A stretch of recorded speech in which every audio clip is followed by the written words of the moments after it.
Hello, I am Henry Rollins, and today I am interviewing Mr. Tom Morello, activist, singer, songwriter, guitar legend, and tremendous provocateur. Tom, what was your introduction to Amnesty International?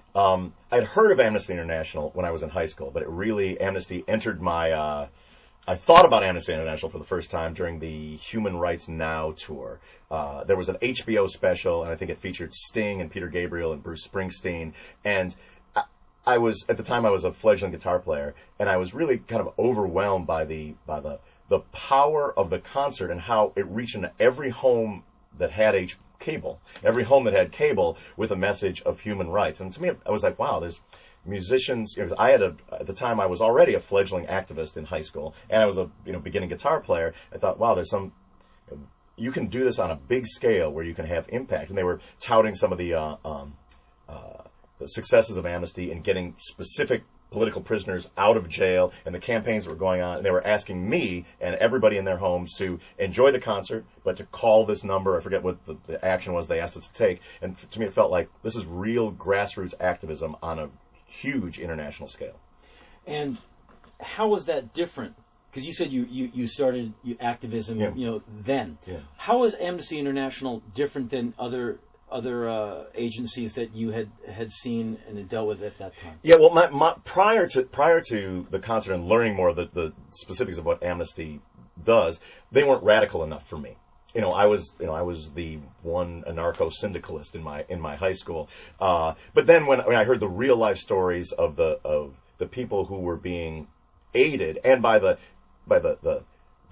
international web of concern, and taking these young teenagers and sometimes preteens, to write this letter, and that this mass action, which was easy to do and had tremendous results, that was very impactful. And I started thinking about music and activism, and it's the synergy between the two in a different way, just from that concert. Right.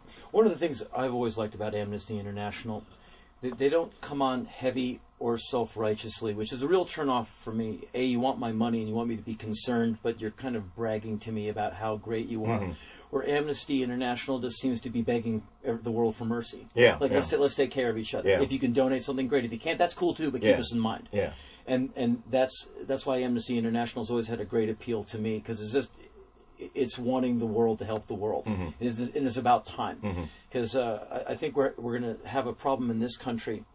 Quite often when we talk about human rights, we always think about, well, in Africa they're having problems, or Eastern Europe, I don't know, South America. But we have problems with food and water and basic kindness in this country. And I think Amnesty International is going to be doing a lot of work on behalf of Americans. The last group of people you would really think would be in need. Yeah. I mean, have you been thinking about that? One thing that Amnesty has always done very successfully, I think, has been able to maintain a moral high ground. Even during the conflict with the Soviet Union, they would call out, the Soviet Union for their human rights abuses, and at the same time call out the United States for their human rights abuses, in Central America and their collusion with apartheid in South Africa. And it's really like a very clear moral voice that, jailing someone for ideas is wrong, and it's not. And that does not have a left or a right stamp to it. Right. It is always wrong, and this is what we need to address. As far as in the year 2009, and a basic human right should be shelter. A basic human right should be food. Tonight in Los Angeles, where we're doing this interview, there are 75,000 homeless people. 15% of those are kids, so I can't do the math, but 12,000 or so homeless children on the streets tonight. To me, that's not, that's more than an injustice. That's a crime. And I think there are some that, one of my hopes is that the economic injustice, rather than just sort of political injustice, is something that Amnesty takes head on in the years to come. What do you think is going to take in America for Americans to really get up and start addressing and assessing these issues? Because as it is now, I think this country suffers from, well, it can't happen here because we're America. We do everything. We can do everything better than everyone.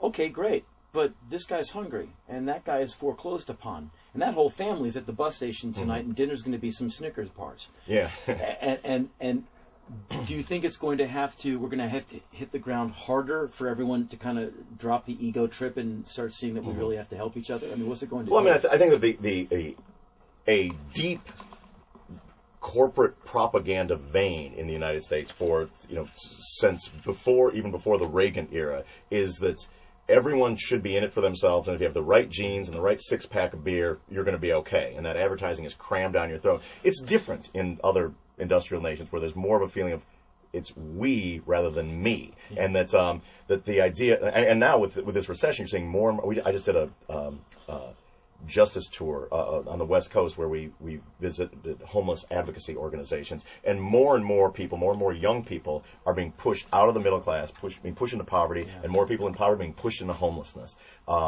What is it going to take? I mean, I think there has to be a definite paradigm shift, and I don't think you can sit around and wait for the powers that be to come to their senses. The way that things change in this country, the way that things have changed in a progressive way has always been from the bottom up. Yeah. It's from people organizing and struggling for what they think is right. And if poverty isn't right, that's something we've got to struggle against. Right.